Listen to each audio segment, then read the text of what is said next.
Swastiastu. Kewajiban yang berbeda antara satu masa dengan masa lainnya. Kemudian bagian-bagian catur asrama. Yang pertama, 1. Brahmacari asrama.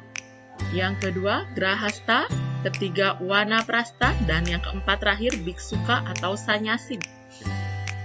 Brahmacari, di mana masa Brahmacari yang berarti ilmu, pengetahuan atau pengetahuan suci.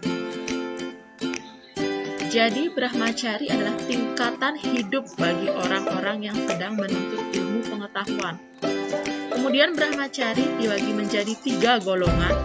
Yang pertama, Sukla Brahmacari, yaitu orang yang tidak kawin selama hidupnya. Bukan karena tidak mampu, akan tetapi karena mereka sudah berkeinginan nyukle Brahmacari sampai akhir hayatnya. Yang kedua, Sewale Brahmacari, yaitu orang yang menikah sekali dalam hidupnya. Dan yang ketiga, Tresna Brahmacari, yaitu kawin sampai lebih dari 1 kali, batas maksimal 4 kali. Yang kedua, Grahasta.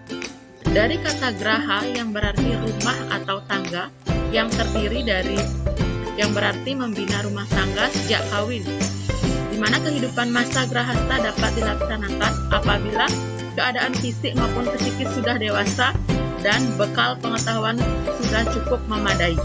Masa Grahasta itu ada beberapa kewajibannya. Yang pertama, melanjutkan keturunan. Yang kedua, membina rumah tangga. Yang ketiga, bermasyarakat. Dan yang keempat, melaksanakan pencayaannya. Kemudian yang ketiga, Wanaprastha. Itu diambil dari bahasa Sanskerta yang artinya wana itu pohon, kayu, atau semak belukar. Dan prahasta yang artinya berjalan atau berdoa. Paling depan dengan baik. Wanapastra artinya menjauhi dunia ramai atau mengasingkan diri untuk melepaskan diri dari keduniawan. Manfaat menjalankan Wanapastra itu ada 4. Yang pertama, untuk mencapai ketenangan rohani. Yang kedua, memanfaatkan sisa hidup di dunia. Dan yang ketiga, melepaskan segala keterikatan terhadap keduniawian. Oke, yang selanjutnya yang terakhir yaitu Biksuka atau Sanyasin. Kata biksu yaitu pendeta Buddha. Biksuka artinya melepaskan kehidupan keduniawian, hanya mengabdikan diri ke hadapan Hyang Widi dengan jalan menyebarkan ajaran-ajaran kesusilaan. Bagi orang yang telah menjalankan hidup biksuka, dianggap telah mampu menundukkan musuh-musuh yang ada dalam dirinya, seperti Satripu, Sabditemira, Sat Atataye, dan Rimalu. Nah, Satripu itu 6 musuh yang ada dalam diri manusia. Yang pertama, kama, yaitu hawa nafsu. Yang kedua, loba, yaitu tamak. Ketiga, kroda, marahan. Keempat, moha, yaitu kebingungan. 5, mada, yaitu kemabukan. Dan yang terakhir, keenam, itu matsarya, yaitu iri hati. Sabta timira, artinya 7 hal yang menyebabkan pikiran manusia menjadi gelap. Yang pertama, surupa, artinya kecantikan atau kebagusan. 2, dana, artinya kekayaan. 3, guna, artinya kepandaian. 4, kulina, artinya keturunan. 5, yawana, artinya masa muda. 6, sura, artinya minuman keras. Dan yang terakhir 7, kasuran, yaitu kebenaran. Nah, adapun Sat Atataye, artinya pembunuhan kejam yang ada di dalam diri kita ya. Jadi Agnida, yaitu membakar milik orang lain. Yang kedua, Wisada, yaitu meracun. Dan 3, Atarwa, yaitu melakukan ilmu hitam. Serta ada yang keempat, Sastragena, yaitu mengamuk. Yang kelima, Dratikrama, yang artinya memperkosa. Dan yang terakhir, Raja Visuna, yaitu menfitnah. Trimala, artinya 3 macam perbuatan kotor, yaitu Kasmala, yaitu perbuatan yang hina dan kotor, di mana anak-anak di sini dianjurkan untuk tidak melakukan perbuatan kotor ataupun hina seperti mencuri, merampok, dan yang lainnya. Kemudian mada, yaitu perkataan pembicaraan yang kotor.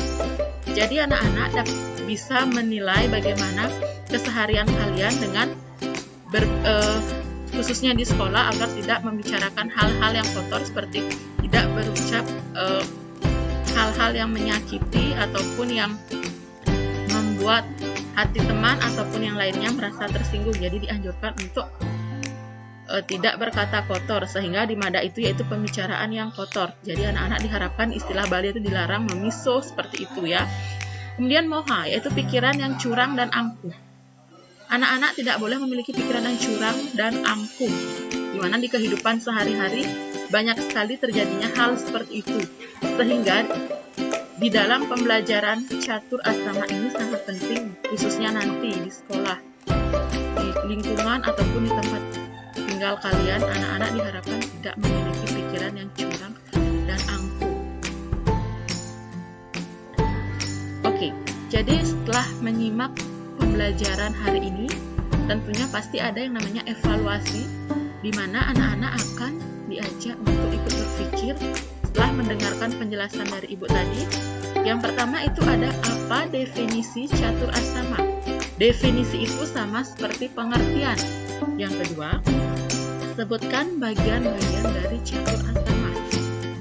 Tadi sudah Ibu jelaskan bagian-bagiannya, silakan diingat-ingat apa saja bagian-bagian dari catur asrama. Yang ketiga, manfaat mempelajari catur asrama. Setiap pembelajaran pastinya mengandung dengan manfaat. Jadi di dalam materi catur asrama, silakan anak-anak tulis bagaimana manfaat mempelajari catur asrama.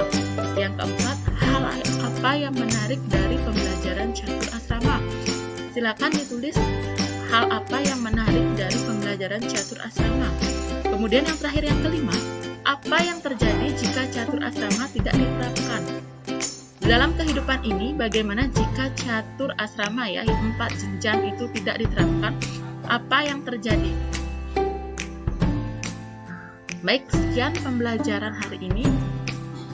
Mungkin ada kata-kata yang kurang berkenan ataupun pelafalan yang kurang jelas. Terima kasih dan selamat belajar. Akhir kata, Ibu tutup dengan salam Harama Santi.